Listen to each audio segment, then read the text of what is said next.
Tax चोरी कंदड़ असेंबलियुनि में पहुची विया आहिनि ऐं यूनिवर्सिटियुनि जा वाइस चांसलर्स करप्शन करे अरबपति बणिजी विया आहिनि। ॾुखियुनि हालतुनि बावजूदि अवाम खे रिलीफ ॾियण में कंहिं हद ताईं कामयाब थिया आहियूं। इसहाक डार नामुमकिन खे मुमकिन बणाइण जी कोशिश कई आहे। बजट में अवाम खे रिलीफ ॾेई इसहाक डार वॾी बहादुरी जो कमु कयो आहे। दिफ़ाई वज़ीर ख्वाजा आसिफ जो क़ौमी असेंबली में ख़िताब। संदसि चवणु आहे त आम माण्हुनि जूं माशी हालतूं तमामु ख़राब आहिनि। पाकिस्तानियुनि जो हिकु वार कर्ज़ में जकड़ियल आहे। पाकिस्तान खे कर्ज़ खां वधीक व्याज ॾियणो पइजी रहियो आहे।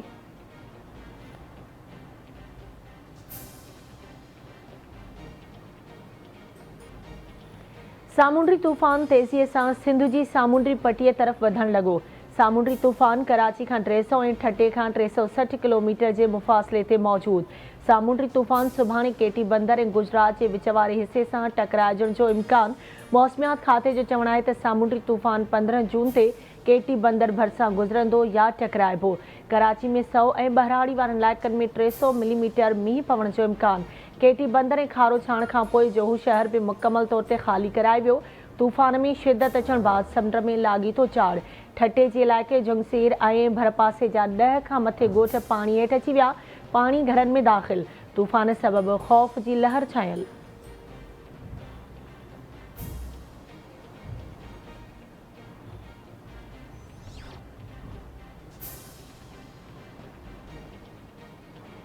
सामुंडी तूफ़ान जा असर कराची, ठटो, सिजावल ऐं बदीन जे सामुंडी इलाइक़नि में तेज़ हवाउनि सां गॾु बरसात जो सिलसिलो जारी।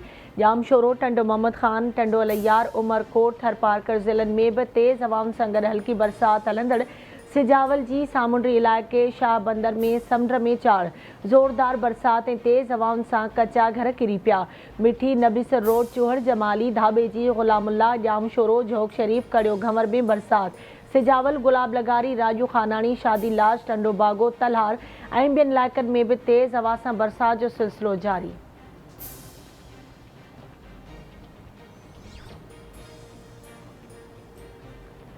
वफ़ाक़ी वज़ीर शहरी रहमान चयो आहे त सामुंडी तूफ़ान बिपरजॉय सुभाणे केटी बंदर सां टकराइजंदो।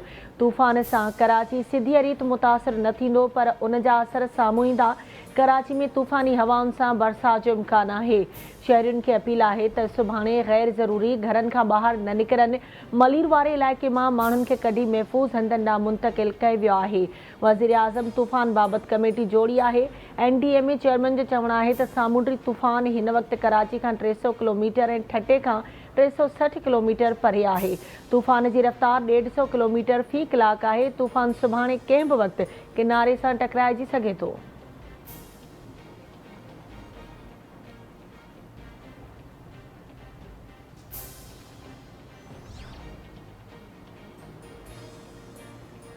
सामुंडी तूफ़ान जे ख़तरे सबबि मलीर, ठटे, बदीन, सिजावल ज़िलनि जे सामुंडी इलाइक़नि मां वॾे पैमाने ते लॾ पलाण जारी।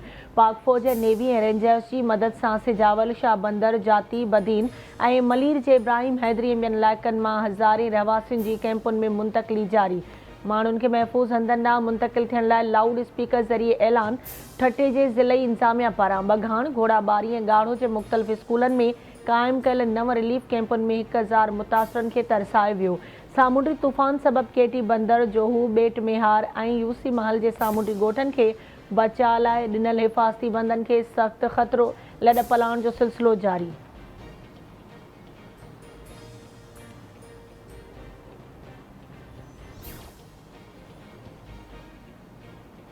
सिंध रेंजर्स पारां शाह बंदर, सिजावल, ठटो, घारो ऐं बदीन जे सामुंडी पट्टी में इम्कानी तूफ़ान जे मुतासिरनि लाइ ख़ुश्क राशन पहुचाइण जो सिलसिलो जारी। राशन बे खाधे पीते जूं शयूं, पीअण जे साफ़ पाणी ऐं ॿियनि ज़रूरी शयुनि ते ॿधल मजमूई तौरु 11 ट्रकूं मुतासिर इलाइक़नि ॾांहुं रवानियूं कयूं वियूं। सिंध रेंजर्स तरफ़ां बरसातुनि ऐं ॿोड़ खे नज़र में रखंदे वबाई मर्ज़नि खां बचाव लाइ मोबाइल मेडिकल कैंप जी सहूलियत बि फ़राहम कई पई वञे।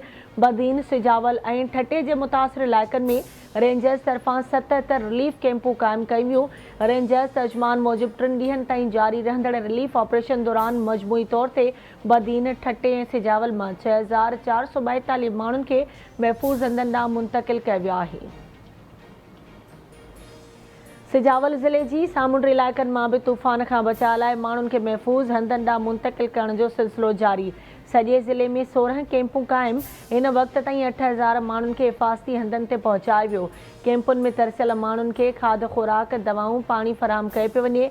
पाक फ़ौज, रेंजर्स, कोस्ट गार्ड जा जवान सामूंडी तूफ़ान सबबि मुतासिर थींदड़ माण्हुनि खे महफ़ूज़ हंधनि ॾांहुं मुंतक़िल करण लाइ रेस्क्यू ऑपरेशन जारी।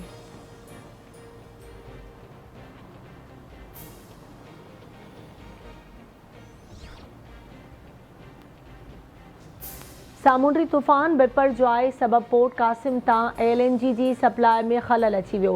पोस्ट क़ासिम अख़्तियारियुनि मूजिबि बंदरगाह खां मुल्क खे LNG सप्लाई जुज़वी तौरु मुअतल थी वई आहे। LNG टर्मिनल तां 4 कलाकनि लाइ गैस सप्लाई रोकी वई आहे। गैस जी खोट सबबि सनतुनि खे फर्टिलाइज़र ऐं CNG फराहमी बंदि थी वई आहे।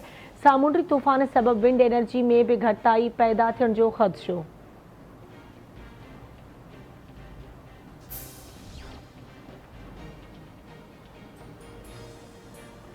सिंध हुकूमत तरफ़ां सामूंडी पट्टी मां माण्हुनि खे महफ़ूज़ हंधनि ते मुंतक़िल करण जो सिलसिलो जारी। इतलात वारे सूबाई वज़ीर शहजी लिनाम मेमन चयो आहे त हिन वक़्त ताईं 74,343 माण्हुनि मां 64,107 माण्हुनि खे महफ़ूज़ हंधनि ॾांहुं मुंतक़िल कयो वियो आहे। मुंतक़िली जो सिलसिलो जारी आहे। उमेद आहे त रहिजी वियल 10,236 माण्हुनि खे जल्द महफ़ूज़ हंधनि ॾांहुं मुंतक़िल कयो वेंदो। कराची में मेयर जी चूंड 15 जून ते थींदी। पीपुल्स पार्टी ऐं जमायत इस्लामी विच में चोटीअ जे मुक़ाबले जो इम्कान। नंबर गेम दिलचस्प सूरतहाल अख़्तियार करे वरिती। जमायत इस्लामी ऐं PTI जो इतिहाद। पीपुल्स पार्टी खे PTI जे नाराज़ चेयरमैन जी हिमायत हासिल। मकानी चूंडुनि में PP 104, जमायत इस्लामी 87 ऐं PTI 42 सीटूं हासिल कयूं। मेयर जो उहिदो हासिल करण लाइ 184 सीटूं घुर्बल।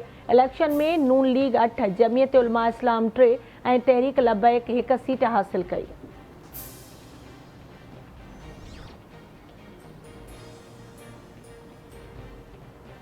PP अॻवान ऐं सूबाई वज़ीर नासिर हुसैन शाह चयो आहे त इलेक्शन में खटण हाराइण थींदो आहे। जमायत इस्लामी वटि अक्सरियत नाहे। असां जमायत इस्लामी खे डिप्टी मेयर जी ऑफर करे चुका आहियूं। असां PTI जे UC चेयरमैन्स ते दबाउ नाहे विधो।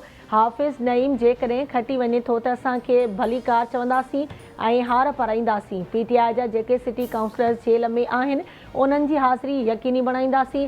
जमायत इस्लामी कराची जे अमीर मेयर लाइ उम्मीदवार हाफ़िज़ नईम रहमान जो चवणु आहे त अहिड़ी इलेक्शन जंहिंमें चूंडियल नुमाइंदनि खे अचण ई नथो ॾिनो वञे उहा कलदम थियणु घुरिजे। शहर जा 9 टाउन असां खटी चुका आहियूं। चूंडुनि बाद पीपुल्स पार्टी नतीजा तब्दील कया। असां नथा चाहियूं त अवाम जा चूंडियल माण्हू मुफ़ाद या ख़रीद तोड़े विकिरे जे नतीजे में इलेक्शन खां महरूम थियनि।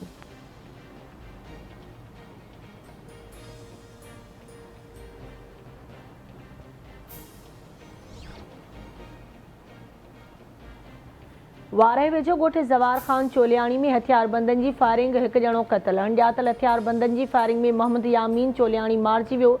लाश अस्पताल मुंतक़िल।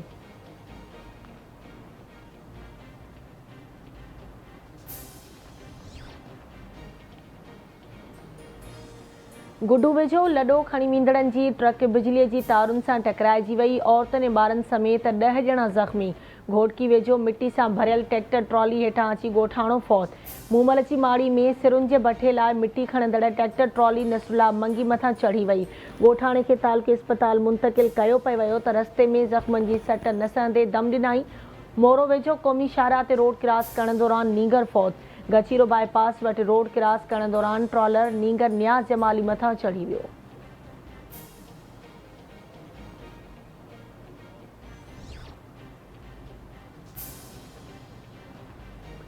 जामशोरो वेझो नींगर केबी फीडर में बुॾी फौत। ॻोठ साईं ॾिनो मल्लावासी नींगर आबिद भुर्ड केबी फीडर में विझण दौरान बुॾी वियो। इलाइक़े वासियुनि नींगर जो लाश केबी फीडर मां कढी लम्स अस्पताल मुंतक़िल कयो। चक वेझो ॻोठ मिर्ज़ा ख़ान शहर में नींगर शहबान शरपाणी जे तलाउ में बुॾी वियो।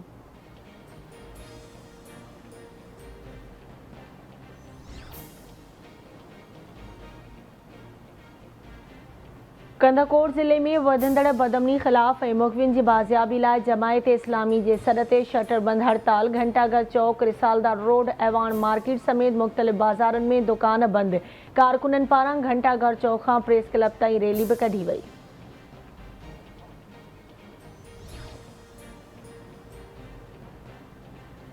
जामशोरो मां गुज़िरियल ॾींहं खां पुरस्कार नमूने गुम थी वियल नीगर जो पतो न पइजी सघियो। सैयदाबाद वासी टैक्सी ड्राइवर जो पुटु चौथे क्लास जो शागिर्द हुबदार अली उनड़ गुज़िरियल ॾींहुं घरां निकितो त वापसि न वरियो। वारसनि पारां ॻोल्हा बावजूदि पतो न पइजी सघियो।